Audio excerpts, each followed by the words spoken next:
A paz do Senhor, meus irmãos, minhas irmãs, sejam muito bem-vindos ao nosso canal É Tempo de Ensinar EBD, um canal exclusivo para os amantes da Escola Bíblica Dominical. E hoje iremos estudar a lição de número 7. Ela tem como título A Desconstrução da Feminilidade Bíblica. Nosso texto, o nosso tema, ele é muito interessante porque ele é um complemento da lição de número 6. Então vamos aqui para o nosso texto áureo. Antes de nós adentrarmos aqui, queria pedir para você que você deixasse o seu like, deixasse o seu comentário, compartilhasse esse vídeo. Isso é muito importante. Graças a Deus, nós estamos aí seguindo e batemos a marca de mais de 1.000 inscritos, mais de 1.100. Na verdade, 1.121 até a atualização desse vídeo. Então, graças a vocês que votaram, que deram o seu voto de confiança, acreditaram nesse projeto e confiaram que esse canal tem muito ainda para crescer, é que vocês estão inscritos e não é a minha capacidade, mas sim a credibilidade de vocês que fez com que esse canal crescesse, ok? Então, um muito obrigado a cada um dos 1.121 inscritos que nós temos até a data desse vídeo, ok? Então vamos lá. O nosso texto áureo vai dizer o seguinte: enganosa é a graça, ou seja, a formosura é uma ilusão, e vaidade, ou seja, a beleza um dia acaba. A formosura, mas a vaidade e a formosura, né? Mas a mulher que teme ao Senhor, essa será louvada, ou seja, essa será elogiada. Então, entre a enganosa formosura e o término da vaidade, nós temos o mas a mulher que teme ao Senhor, essa sim será elogiada. Muito pelo fato das suas ações, muito fato pelas suas atitudes e muito fato pelo seu comportamento. E como ela é louvada e ela teme ao Senhor, nós entendemos e compreendemos que essa mulher possui valores e atributos bíblicos, ok? A verdade prática, a mulher foi criada, ou seja, com propósito e finalidade. Falei isso na outra aula, tá bom? A questão do homem do pó da terra e a mulher da carne e ossos. Ela foi criada com propósito e finalidade para cooperar. Cooperar está na ideia de contribuir, se esforçar, tendo em si um mesmo fim. Como com o homem, Deus lhe confiou, ou seja, acredita na sinceridade dessa mulher, que ela tem a capacidade de guardar, de cuidar e que as suas intenções, elas são sempre primordiais com relação à família. A dádiva da maternidade, ou seja, é o estado, a qualidade, ou seja, não é uma maldição, é uma bênção para a mulher, a questão da maternidade. E função de ser esposa e auxiliadora. A questão da função está no objetivo de cumprimento e de papel a desempenhar. Então ela tem uma função dentro dessa criação. A função de cumprir o seu papel de mulher, de gênero feminino e também de ser a fêmea do macho. E aí você vai ver a ideia de esposa e auxiliadora, que no caso aqui é a prometida, assim como Deus fez o homem e a mulher.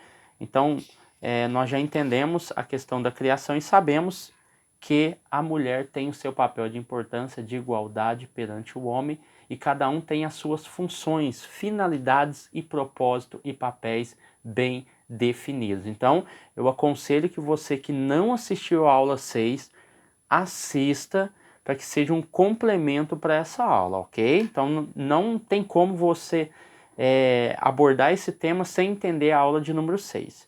Então aqui em Provérbios 31, em vez de nós analisarmos aqui, que o texto é muito grande, Provérbios 31, duas coisas eu queria colocar em destaque. Primeiro, é um poema acróstico.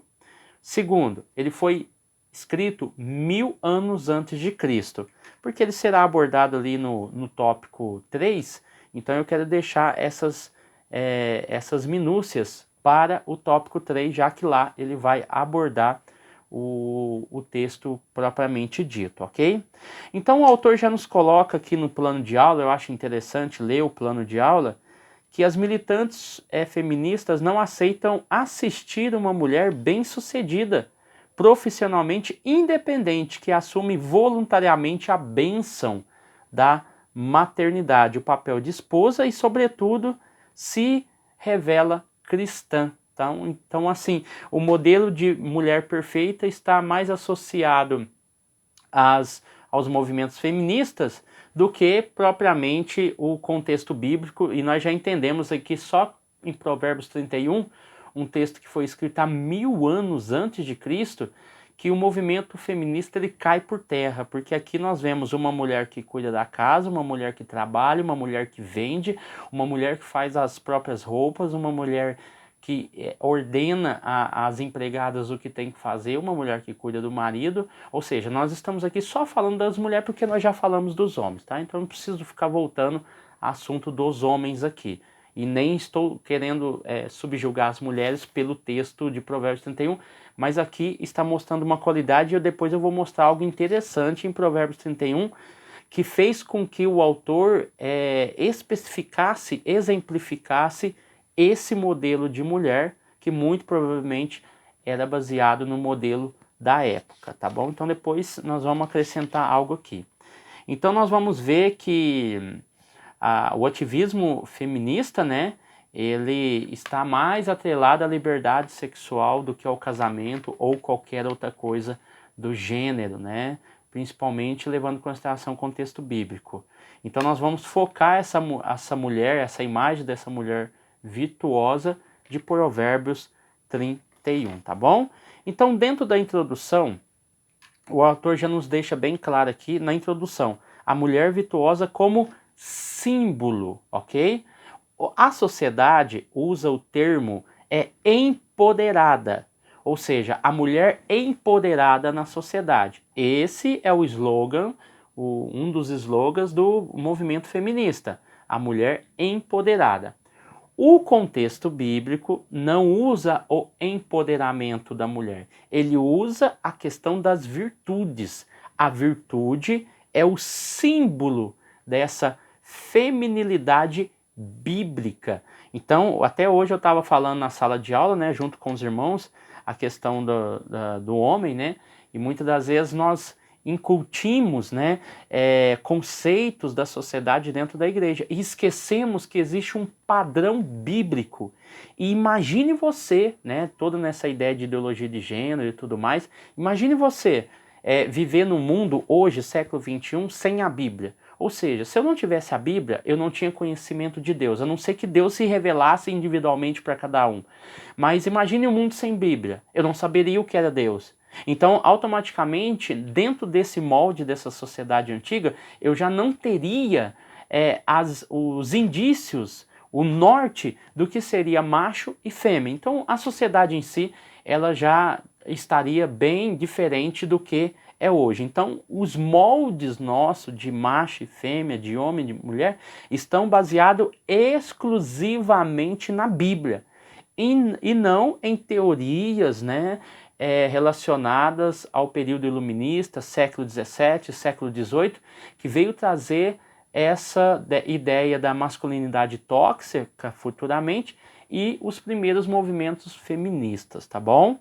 Então o nosso modelo é extremamente bíblico, e o modelo extremamente bíblico, ele não é machista, o modelo extremamente bíblico, ele não fala de empoderamento da mulher, e o modelo bíblico ele não fala de masculinidade tóxica, ok? Ele fala de uma masculinidade limpa e de uma mulher virtuosa, ok?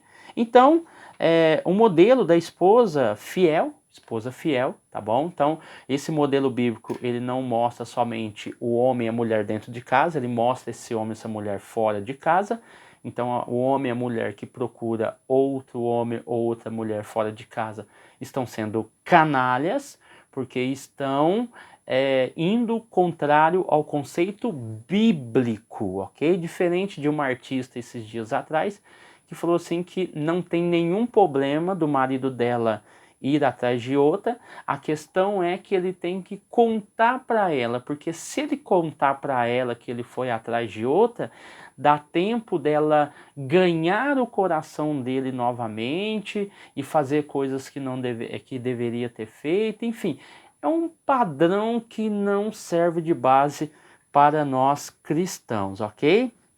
Então vamos lá. Então ela é um modelo de esposa, esposa, mãe, administradora e empreendedora.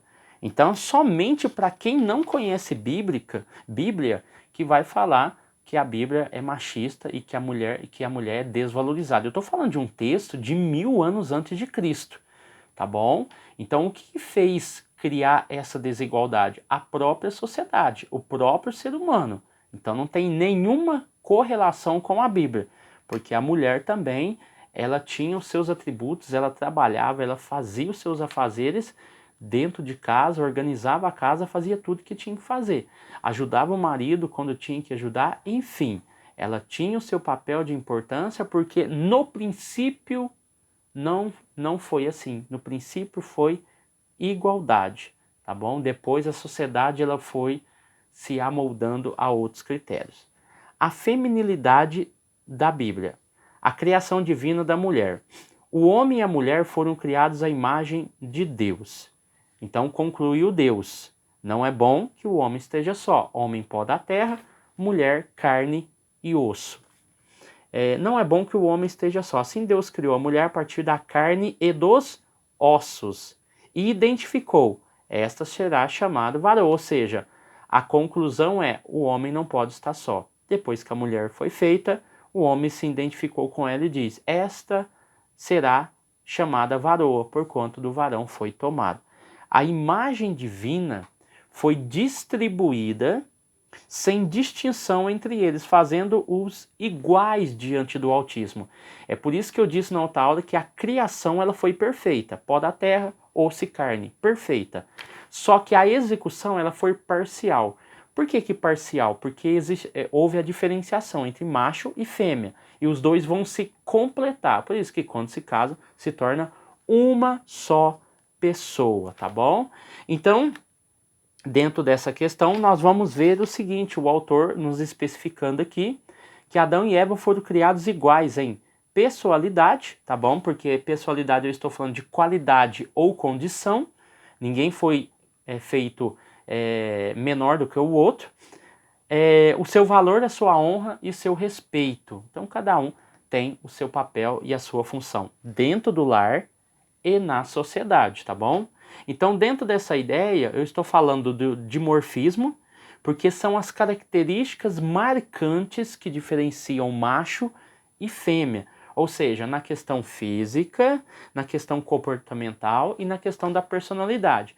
A ideia da ideologia de gênero, que no caso seria identidade de gênero, que foi falado na outra aula, está na ideia de que macho e fêmea, as características sexuais, é apenas um espectro, como se fosse uma sombra. E que o que realmente mostra o que aquele ser é o entendimento que ele tem sobre uma referência. Ou seja, ele não se identifica como homem ou como mulher, então ele se identifica com qualquer grupo do LGBTQIA+, ok? Então, é muito fácil de compreender isso, os papéis, a importância de cada um. Então, é importante você assistir a aula de número 6, tá? Vamos lá, a bênção da maternidade, a criação divina da mulher, tá bom? Então, submissão, ou seja, não está na ideia de ser submissa, está na ideia de ter uma missão complementar à do homem, tá bom? Submissão. Vamos lá, a bênção da maternidade. No mandato criacional, a ideia era, a ordem era, frutificai, multiplicai-vos e enchei a terra. A bênção da maternidade foi dada à mulher, ok? Com a função de ser esposa e mãe. Então ela tem uma dupla função muito específica e também uma dupla função especial. Além dela ser esposa, ela também tem a condição de ser mãe. Então, nessa condição de ser mãe, é que vem o projeto de Deus de colocar o homem e a mulher como co-criadores. Ou seja, a ideia de fazer o homem e a mulher foi uma ideia inicial. A criação perfeita e a execução parcial. Então eu vou unir esses dois machos e fêmeas, macho e fêmea, para que através deles haja uma cocriação, uma participação humana na criação de outros seres humanos. Então, é um dom de Deus. Deus não precisa de criar mais seres humanos. Ele deu essa dádiva, esse dom aos dois, ok? Por isso que ele é parcial, porque ele não cria o homem autossuficiente. O homem não pode se autoproduzir e nem a mulher autossuficiente ao ponto de se autorreproduzir. Ela precisa do gameta masculino. E também o homem, você vai ver que tem aí essa parcela, porque todos sabem que cada um tem o seu papel na questão do sexos. Gametas masculinos e gametas femininos formam o zigoto. O zigoto se multiplica, se torna um embrião, o embrião se torna um feto, e aí você vai ver todo o desenrolar da criação humana. Então vamos lá. O papel natural da mulher inclui a dádiva da procriação, do cuidado do lar e dos filhos. Então o papel natural, é intrínseco na mulher. Cuidar, tem a dádiva da criação, cuidadora do lar e também dos filhos. Não que o homem seja isento. Nós estamos falando de um papel natural. Dá uma boneca para uma menina, você vai ver que automaticamente ela vai ter atitudes prematuras, intrínsecas nela, de cuidado, de alimentação daquele bebê que é uma boneca. Assim como o menino também, ele tem as suas características quando você dá um carrinho. Embora hoje, se você falar isso em determinado local, você sai até preso, né? Porque estão falando de um condicionamento forçado. Você está criando ali um homem, né? Se você der um carrinho para ele, se você falar que ele é homem, ou uma menina, você der uma boneca para ela e falar que ela é menina, dar um vestido para ela e chamar ela de princesa, em muitas situações você pode ser taxado de retrógrado, de ter métodos patriarcais, enfim. Mas nós acreditamos e apoiamos esses valores bíblicos de macho e fêmea, ok? Então aqui no subtópico de número 3, a mulher como auxiliadora, nós vamos ver que Deus fez a mulher para cooperar com o homem, não como alguém inferior, mas como complemento, com suas igualdades e diferenças. Então, eu fico abismado, chocado, quando alguém ainda, dentro do nosso meio evangélico, ainda diz que a Bíblia é machista, que a Bíblia não trata a mulher como deveria tratar. E é interessante que nos próprios estudos a gente vê que a mulher ela tem o seu papel de importância. Não misture os conceitos da sociedade, os conceitos antigos que se tinha antes, com o conceito bíblico. É totalmente diferente. É totalmente desconexo a cultura com a questão bíblica. A questão bíblica nunca tratou a mulher dessa forma como a sociedade entende que é tratada.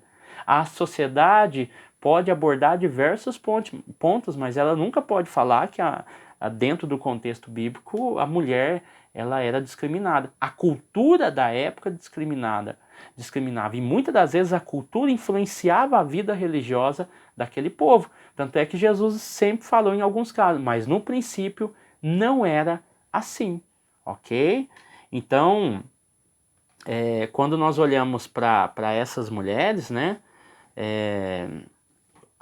o conceito feminista fala que é um ultraje que limita a função social da mulher, e através disso o movimento feminista luta pela emancipação dos afazeres do lar, da maternidade, ou seja, negam todos esses conceitos bíblicos que sempre trouxe bem para a humanidade, ok? Então vamos lá. Vamos ler aqui 1 Coríntios, capítulo 11, versículo de número 11. Olha para você ver que interessante, tá? Por estarmos unidos, versículo 11. Por estarmos unidos com o Senhor, ambos, nem a mulher é independente do homem e nem o homem é independente da mulher. Peraí, é Paulo falando. É o machista? É o machista que está falando? Tá, então se é o machista, então vamos ver o que ele tem para falar. Versículo 11 do capítulo 11 de 1 Coríntios. Por estarmos homem e mulher unidos a Cristo, nem a mulher é independente do homem e nem o homem é independente da mulher. Versículo 12 do mesmo capítulo. Assim como a mulher foi feita do homem lá no início, assim também o homem nasce da mulher. E tudo vem de Deus. É o machista falando aqui, né? Para muitos que a Bíblia é machista, é o machista falando que todos vêm de Deus. E que do mesmo jeito que a mulher veio do homem, o homem vem da mulher, porque sem a mulher o homem não nasce. Então muitas culturas que rejeitam a mulher, a criança, a menina, não têm conhecimento e base bíblica, porque todos vêm de Deus. Então a própria sociedade limitou e dividiu mulheres e homens, mas a Bíblia nunca fez isso. Sempre colocou o homem e a mulher em igualdade e em pé de igualdade. Ah, mas por que acontece isso nas igrejas? A mulher não é pastor? Tudo questão de homens. Tudo questão de homens. Se tem alguma divisão por algum motivo dentro das nossas igrejas, é tudo por causa do homem e não por questões bíblicas, ok? Então vamos lá. O tópico de número 2, a desconstrução da feminilidade, o ativismo feminista. No século XIX aconteceu na Europa e nos Estados Unidos a primeira onda do ativismo feminista. Primeira onda do ativismo feminista. O primeiro se popularizar, ou seja, a primeira pauta a se popularizar foi o aborto, o voto, né? No século XX. A segunda onda, ou seja, desse primeiro ponto aqui, desse primeiro século XIX, que é a primeira onda, a primeira grande pauta a se popularizar foi a questão do aborto. A segunda onda foi relacionado aos direitos reprodutivos e às liberdades sexuais. Né? A ativista Simone, né? Me fugiu aqui o sobrenome dela que está aqui, 1908 e 1986, estabelece uma máxima do feminismo. Não se nasce mulher, se torna mulher. Esse ativismo avança e se amplia para a inclusão, a discussão de gênero. E o movimento toma conotações de empoderamento. E também já aí surge em Toronto, no Canadá, a frase meu corpo, minhas regras. Vamos analisar.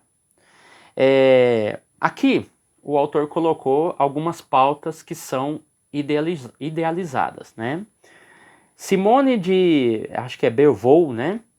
Ela escreveu um livro em 1949, fiz questão de pesquisar, que falava sobre o segundo sexo.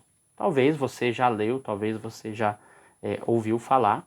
Enfim, então ela trabalha essa questão da feminilidade da mulher. Então vamos analisar uma coisa aqui. Primeiramente, o autor falou sobre a questão do aborto, tá? O direito da mulher que depois foi adicionado aos direitos reprodutivos e a liberdade sexual. Quando eu falo de liberdade sexual, eu tenho um grande marco, 1960, a criação da pílula anticoncepcional, que vai dar à mulher o direito de ter relações sexuais sem se preocupar com a gravidez. Mas vamos analisar aqui, ó. Primeiro vamos pegar uma frase, não se nasce mulher, tá bom? Que o próprio autor colocou aqui através da fala de Simone no livro dela. Não se nasce mulher, se torna mulher. Ó, uma frase de Sartre que está correlacionada ao livro é o seguinte: o ser humano não tem uma essência ou uma identidade definida ao nascer. Primeiro existimos e a partir das escolhas vamos definindo nossa essência. É por isso que a identidade de gênero trabalha com a ideia de não existe macho e não existe fêmea. Existe algo que está além desses dois pressupostos. Ou seja, quando eu olho para essa questão, eu estou falando de um espectro, de uma sombra. É a partir do entendimento daquela pessoa que ela vai se encaixar naquele grupo LGBTQIA+. Então ela não se define mais como homem ou como mulher. Ela se define através do seu entendimento.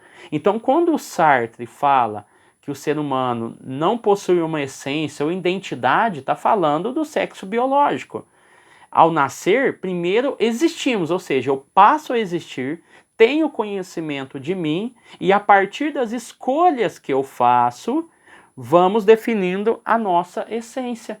Então, isso deu muita base para a ideologia de gênero e também para as ideias do segundo sexo. Aí nós vamos ver que ela diz no seu livro, aí você vai analisar uma coisa fantástica. Quem assistiu o filme da Barbie aqui, não tem nenhum pecado nisso, viu que existe uma ideologia muito grande, uma imposição feminista muito grande. Alguns aí querem dizer que falam que não tem, mas tem. Quando você pega o livro Segundo Sexo, você vai ver que ela fala lá sobre a menina. A menina, dentro do livro dela, ela diz que a menina, pessoa, ela é tratada como uma boneca. Ou seja, a condição de despida, a criança está brincando com a boneca, então ela vai despir a boneca, vai colocar uma roupinha nela. A questão do arrumar, né, o cabelinho, passar uma maquiagem que a criança faz, tá bom? E vai envaidecer aquela boneca, vai deixar ela linda. Mas ela diz que a boneca ela é passiva, então ela aceita todos aqueles adornos que são colocados naquela boneca porque ela tem a característica de ser uma menina, ok? Então ela diz que essas mulheres, dentro da sociedade dela de 1940, 1949, é considerada uma boneca, que as pessoas a definem como mulher, as pessoas a definem como menina, as pessoas a definem por causa do vestido, as pessoas a definem por causa do cabelo. Então essas mulheres é comparada a bonecas, que no caso os homens e a sociedade a modelam e diz, você é uma menina, você é uma mulher. Só que se você pega o começo do filme, e é isso que me chamou a atenção, porque até então eu tinha ouvido muita coisa até eu ler isso daqui. Quando você pega no começo do filme, pega aquelas crianças, eu não assisti, então eu não sei te falar certinho se é a criança ou se é uma mulher, quebrando, né, destruindo aquelas bonecas, a destruição das bonecas, na verdade é justamente isso. Está destruindo esses moldes, essas características que identificam a boneca, a menina.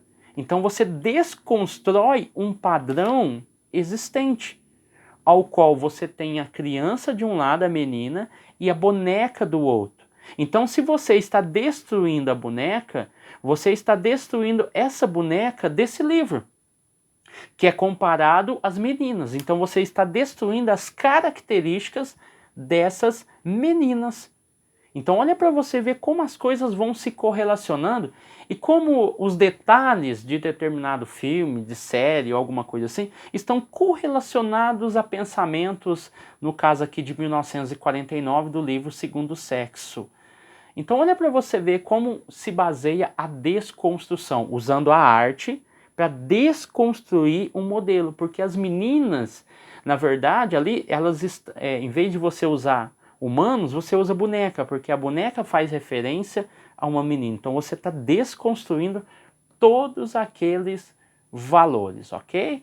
Então eu não te aconselho, não assistir e não te aconselho você a assistir esse vídeo, esse filme, e muito menos levar a sua criança, que no caso o livro aí, a limitação de idade é de 12 anos para cima. Tá? Então, se você que é adulto quer assistir, o dinheiro é seu, a vida é sua. Não tem problema nenhum. Mas levar os seus pequenos para assistir uma desconstrução, sabendo que você é cristão, é um pouco de exagero, inocência e até imprudência, ok? Vamos lá. Direitos reprodutivos, que o autor colocou aqui. Direitos reprodutivos e sexuais. Vamos entender um pouco aqui, ó. Então, esses direitos feministas trabalham, dentre as suas diversas frentes, a ideia da autonomia da mulher sobre o próprio corpo. Até aí, tudo bem. A mulher não pode ser escrava do homem ou escrava da sociedade, escrava do sexo, usada como... Não, ela deve ter a sua autonomia, assim como o homem também tem. Até aí, tudo bem. Não tem nenhum mal nisso. Você ter autonomia. Deus deu essa autonomia. Né? Entendendo que existe uma correlação com o outro sexo, mas existe uma autonomia. Ela é capaz, ela faz, ela acontece, existe uma autonomia. Deus deu a capacidade da razão, do intelecto, da sabedoria, para que essa mulher possa agir. Então não tem nenhum problema. Só que a ideia aqui é trabalhar com a autonomia da mulher na questão da fecundade, da gravidez, da educação dos filhos, se querem ter e quando vão ter filhos. Até aí as pautas parecem até interessante, né? A mulher não ser obrigada a engravidar, mas saber das suas responsabilidades bíblicas, que se ela tem condições de engravidar, que bom, é uma dádiva, é um presente de Deus, não é um fardo, não é um problema. Então a mulher cristã, ela entende que por mais que ela limite a quantidade de filhos que ela queira ter, ela sabe que o papel de mãe dela é essencial para a execução do plano divino. Porque quando nós estamos falando de responsabilidade, nós estamos falando da obrigação de responder àquilo que foi imposto para nós lá no início, que o homem e a mulher foram feitos para reproduzir e multiplicar. Então aí você vê a sociedade tão doentia que ela prefere ter um cachorro como filho, chama como filho, faz aniversário. Isso eu não estou falando de cuidados do animal, mas substituem a imagem e a pessoa de uma criança para um animal. Então inverte os valores. Então os animais hoje, em muitos casos, são mais valorizados do que o próprio ser humano, ok? Então, a educação dos filhos e tal. O direito à informação, ok? Isso nós estamos vivendo. Meios, métodos e técnicas. Ou seja, tudo isso é questão de saúde pública. Isso o SUS oferece, convênios particulares, né? Métodos anticonceptivos, como a pílula e outros mecanismos, né, que impedem a mulher, caso ela queira, de se reproduzir. Mas algumas questões, como o aborto, começam a ser inseridos dentro desse contexto para poder dar uma amplitude e reforçar a ideia da autonomia da mulher sobre o próprio corpo. Então essa liberdade sexual trouxe temas como o aborto, tá bom? E isso vem trazendo muitas consequências para a sociedade. O que nós estamos fazendo aqui é debatendo um assunto relacionado à sociedade, mas entendendo que no nosso meio cristão as nossas mulheres, e quando eu digo nossas, nós estamos falando desse ambiente religioso, as nossas mulheres têm consciência do seu papel e da sua importância dentro da sociedade. E que por mais que a ciência diga que você não pode engravidar, nós vemos muitos casos de milagres dentro da Bíblia. Ou seja, a função da mulher de ser mãe, de ser esposa, de ser empreendedora, isso já é bíblico. Isso já está enraizado há muito tempo. Então, esses direitos reprodutivos e sexuais, eles foram importantes. Eu não posso descartar e falar que não foi.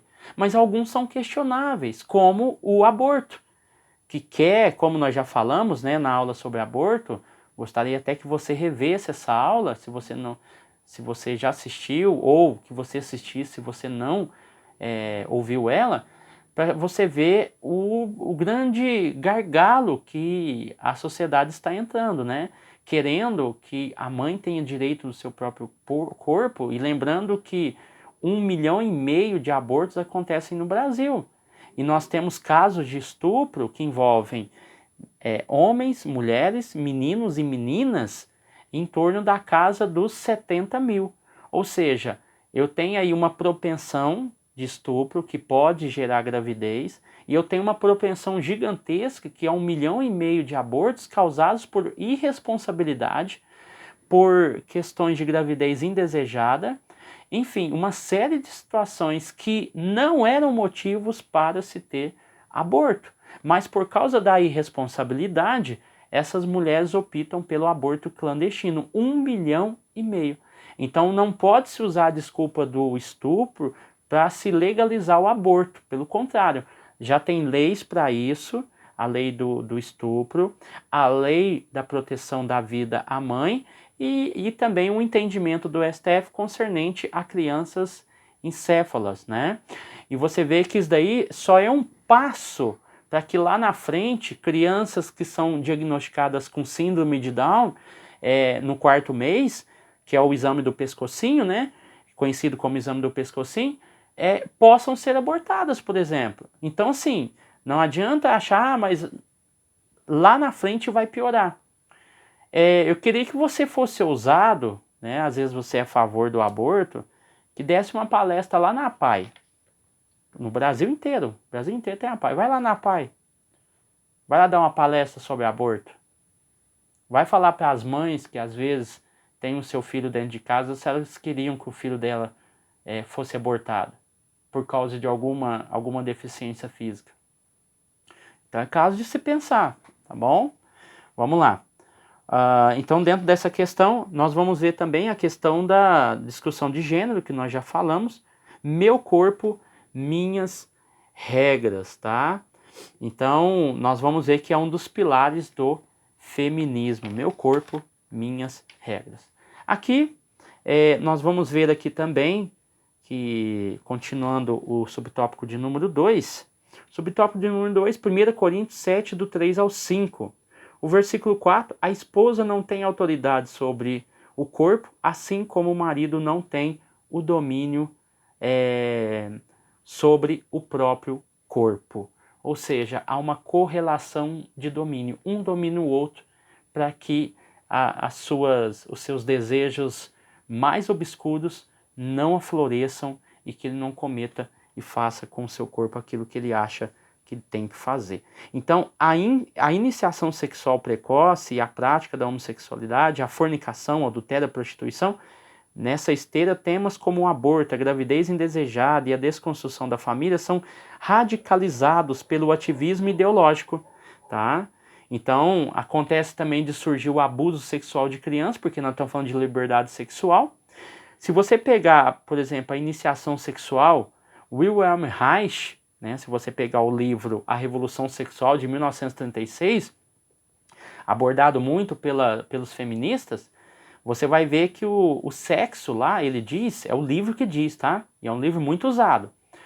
O sexo poderia ser iniciado após a primeira menstruação. Imagina aí uma menina de 12, de 11, 13 anos ter a sua primeira menstruação e ela já ter aí a concepção de que ela pode ter a sua primeira iniciação sexual. Aonde há liberdade sexual, há exploração sexual de crianças e adolescentes. Isso é fato. Tá? O museu, com características de cultura, né, você incrementa essa liberdade sexual e você vê casos como aconteceu nos 2 bancos lá no museu e um do Banco Santander, onde um homem estava deitado e a criança tocando o corpo daquele homem nu. Então você fala ali de uma liberdade sexual, mas não aconteceu nada e não sei o que, não sei o que. Isso é correto, irmãos? Isso é correto acontecer isso? Né? Um menino tocar o corpo de um homem nu em prol da cultura? Isso está errado, está erradíssimo. Então, aonde há liberdade sexual, há exploração sexual de crianças e adolescentes. Eu vou pegar um exemplo do Camboja, que está na Ásia, aonde o turismo sexual acontece com $30. Com $30, você tem relação sexual com uma criança de 3 anos, de 5 anos, de 8 anos, de 10 anos, no Camboja. Pode pesquisar aí. Nós tivemos um missionário, um pregador, pastor, e ele tem um trabalho lá de recuperar essas crianças. Essas crianças do Camboja são levadas a casas de prostituição, aonde ficam em quartinhos, e principalmente europeus vão até o Camboja para ter relação sexual com essas crianças. Pagam $30. Ele paga, o missionário, paga de 120 até $2.000 para traficantes, para ele resgatar essas crianças e levar para uma casa segura e cuidar dessas crianças. Ele teve um caso de uma criança de 5 anos que teve toda a sua vagina estourada e parte dos órgãos danificados por causa de relações sexuais. Uma criança de 5 anos. A cirurgia custou $8.000 e ele conseguiu arrecadar esse dinheiro e essa criança está em recuperação. É isso que faz a liberdade sexual. Se não tiver controle, se não tiver freio, se não tiver um conceito, principalmente bíblico, a sociedade entra em colapso.